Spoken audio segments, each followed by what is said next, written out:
In a world where technology and warfare intertwined, the skies of Russia bore witness to an unprecedented wave of drone attacks. On the final day of their presidential vote, Ukraine unleashed a significant barrage of drone attacks, a strategic move that echoed far beyond the battlefield. As the sun set, the skies over Moscow were filled with the ominous hum of drones. The city, once bustling with life, fell into an eerie silence.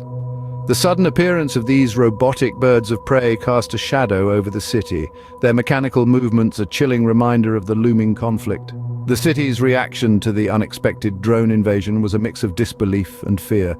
Families retreated into their homes, their eyes glued to the news channels, hearts pounding with every fresh update. The streets, once teeming with life, stood deserted, the usual hum of life replaced by the drone's relentless drone. The tension and fear among the citizens were palpable. Parents clutched their children closer, the elderly whispered prayers, the young stared at the sky in disbelief. The drone invasion, a stark illustration of the changing face of warfare, was a chilling reality they had to face. The once lively city was now a chessboard, with the drones as the players. The pieces were set, the game had begun, and Moscow waited with bated breath for the next move. The drones, silent and deadly, hovered above, casting long shadows that stretched into the night, a grim prelude to the Tit-for-Tat Retaliation that was to follow. According to the Russian Defense Ministry, they shot down 35 Ukrainian drones. These robotic birds of prey had their sights set on regions near Moscow, causing damage, but thankfully no casualties. Yet the Ukrainian drones weren't immune to retaliation. Russian forces downed several on their border, causing casualties and igniting fires. The tit-for-tat continued, as Russian forces responded with missile attacks on areas under Ukrainian control. The cross-border raids escalated with bold claims of capturing Russian soldiers and taking control of a Russian border village. A chess game played out in real life, with both sides vying for the upper hand. In the midst of the chaos, a beacon of hope emerged. Amidst the smoke and the echoes of warfare, the voice of Ukraine's president, Volodymyr Zelensky, cut through. "We are the walls of our fortress," he declared, rallying his troops. "Every one of you is a defender of our motherland. Our enemy is strong, but our spirit is stronger." His words were not just mere rhetoric. As if to punctuate his speech, a sudden cheer erupted amidst the Ukrainian forces. They had successfully shot down a Russian drone, a symbol of the enemy's persistent threat. It was a tangible victory, a testament to their resilience, and a shot of adrenaline to the beleaguered troops. The air was filled with celebration and relief, the soldiers exchanging hearty pats on the back, their faces alight with joy. It was a small victory, but a victory nonetheless.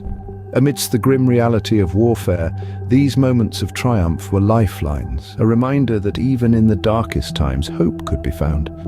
Adding fuel to the fire, Russia reportedly resumed using Iranian-made drones to strike Ukraine. These deadly devices, known as kamikaze drones, caused power outages in various regions, including Odessa. It seems the frosty weather, which had previously grounded these drones, was no longer an obstacle. They had been modified for cold weather operations, indicating a restocking of supplies and a chilling escalation in tactics. As the dust settled, the world was left in a state of uncertainty. The aftermath of the drone attacks was devastating. Entire neighborhoods were left in ruins, with the once bustling streets of Ukraine now filled with the eerie silence of fear and destruction.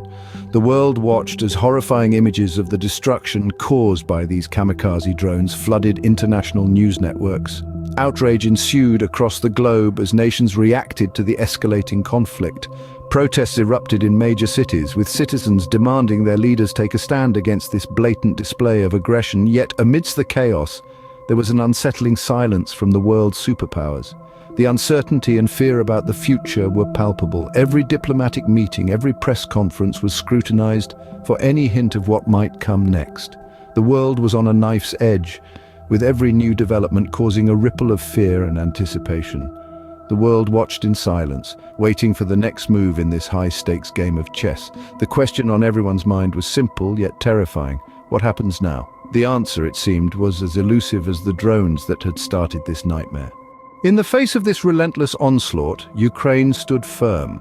President Zelensky visited troops on the front lines, emphasizing the need for victory against Russian aggression. The Ukrainian forces managed to shoot down a significant number of Russian drones, a small victory in a much larger war. With the world watching, the conflict between Ukraine and Russia continues to evolve, intertwining modern technology with age-old strategies of warfare. As drones fill the skies and missiles cross borders, the question remains, where will this lead us? In summary, the final day of Russia's presidential vote was marked by a significant wave of drone attacks from Ukraine. These attacks, coupled with Russia's retaliation, have escalated cross-border tensions. As both sides continue to utilize modern warfare technologies, the world watches in anticipation of what will unfold next.